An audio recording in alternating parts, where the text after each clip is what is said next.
What if the people you thought were your biggest supporters suddenly disappeared when you found success? It's a terrifying thought, but it became my reality.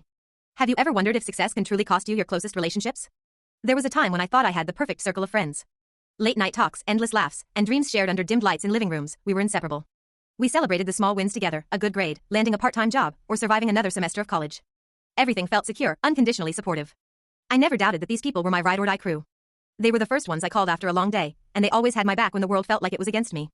I trusted them completely. In that moment, I never imagined a time when that would change. But life, as it tends to, shifted, and with it, so did my friendships. It started small, nothing flashy, but it was enough to make me feel proud of myself. I'd recently gotten a promotion at work. It wasn't anything huge to some, but for me, it felt like I was finally gaining momentum in my career. I'd worked hard for it. I'd sacrificed weekends, late nights, and countless hours learning. At first, I was eager to share the news with my friends. I sent a group message, excited to tell them about the new opportunity. "That's awesome," was the first response. But that's all it was. No real excitement, no questions about the details. I shrugged it off at first, thinking they were just busy. But then I noticed something. Missed calls. Texts that went unanswered for days. The enthusiasm that used to flood our conversations slowly faded into indifference. I tried to dismiss it, thinking maybe life was just getting in the way. But it didn't take long for me to realize something was off. Something had shifted, and I didn't know what it was. The silence grew louder. I remember reaching out to a close friend, Sarah, about my promotion. I wanted to hear her thoughts, maybe vent about the stress of the new responsibility. But no response. Days passed. I sent another message. "Hey, how's everything going? Would love to catch up." Nothing. By the end of the week, it hit me. The ghosting wasn't accidental. They were avoiding me. The emotional impact was deeper than I expected. I felt betrayed. Was I being selfish for wanting to share my success?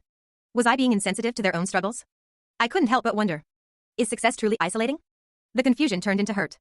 And the hurt eventually turned into a quiet rage. How could people I'd supported for years suddenly shut me out when my life was changing? But as the weeks went on, I had to face the truth. They weren't my true friends. I spent a lot of time reflecting. Why did this happen? Maybe it was jealousy. Maybe they felt left behind. Maybe they thought I had changed. In conversations with a few people, I learned something I never wanted to admit, that sometimes success exposes the cracks in friendships. Success can highlight insecurities, even among those closest to you. The people who once cheered me on were now too busy worrying about their own lack of progress to support me. But through it all, I realized that it wasn't my fault. I wasn't responsible for their feelings of inadequacy. The lesson: true friendships are built on mutual respect, not shared circumstances. When those circumstances change, it reveals who truly has your back. After the disappointment, I made a decision. I wouldn't wait for people who weren't willing to meet me halfway. I started building deeper, more meaningful relationships with people who genuinely supported me and celebrated my wins. Slowly but surely, I let go of the toxic friendships that no longer served me. And with that, I found new strength and self-respect. Yes, it was painful. But it taught me something invaluable. Success doesn't cost you real friends, but it does help you find the ones who truly matter. The experience made me stronger, wiser, and more discerning. I now know the importance of surrounding myself with people who are not threatened by my growth, but who want to see me thrive. And that's a kind of peace that no one can take away.